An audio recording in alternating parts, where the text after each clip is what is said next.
Morning all. Hope you've enjoyed a beautiful morning here in Melbourne. It's pretty muggy out actually this morning. It's quite warm, but today in today's video we're going to talk about a couple of blogs, and the first one is a question that I get asked quite commonly by runners, and that's what running surface should I do my runs on. So there's been a lot of research that's looked into this, and surprisingly, and people often are very surprised when we tell them this, is that it doesn't matter so much what surface you run on in terms of the impact that it has on your body. And that's comparing, things like grass to concrete, asphalt.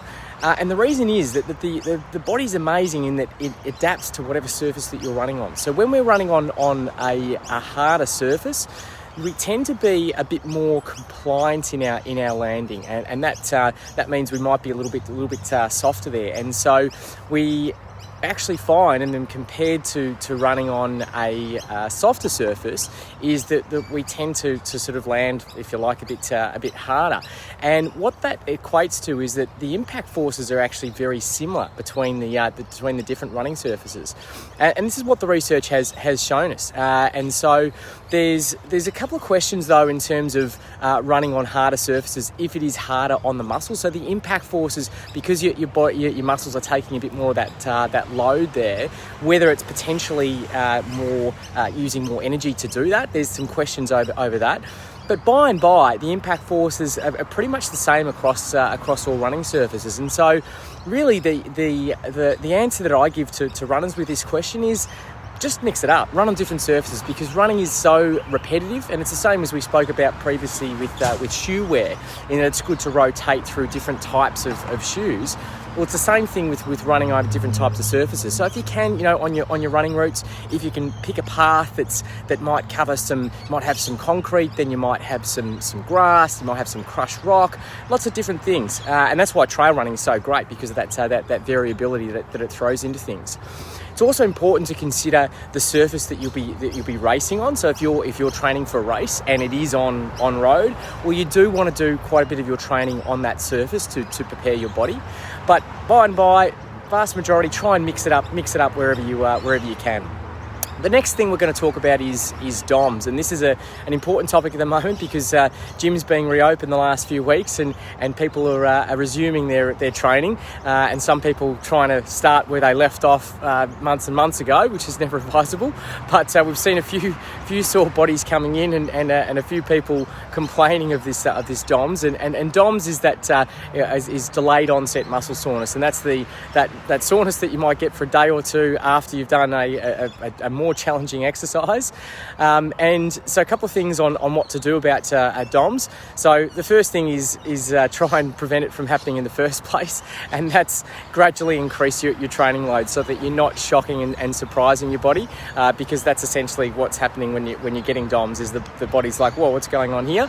So first thing is just gradually increase your training, especially these next few weeks getting back into it.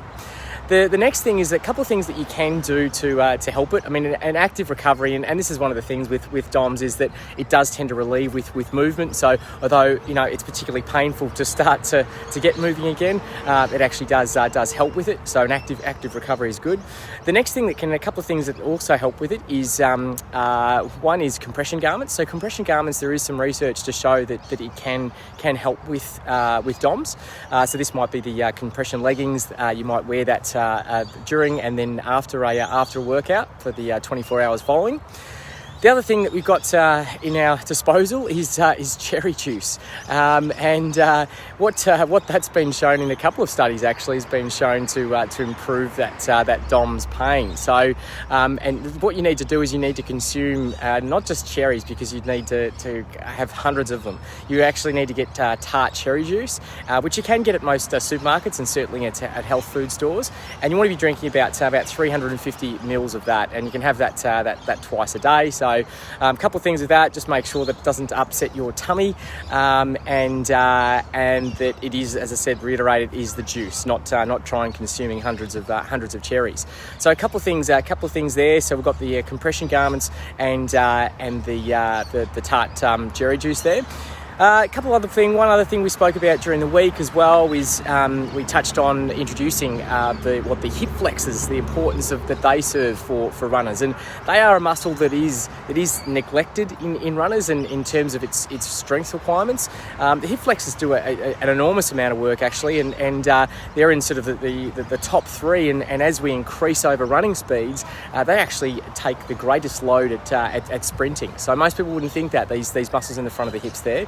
Now, in our future blog, we're going to give you a little bit of a sneak peek, but in our future blog, we're going to talk about strength testing for those. So how do you know that you've got sufficient strength? And then we're also going to talk about how to strengthen it, because a lot of times with runners, when they complain of that tightness in through the front of the hips there, it's often not a limitation of movement or a mobility issue. It's actually a strength issue. And so we see a lot of runners will try and stretch and stretch and stretch, when in actual fact what they need to do is they need to be strengthening that those hip flexors. So we'll talk about that. We'll launch that during the week. So stay tuned, and we look forward to speaking to you next time. Have a great weekend, everyone. See you then.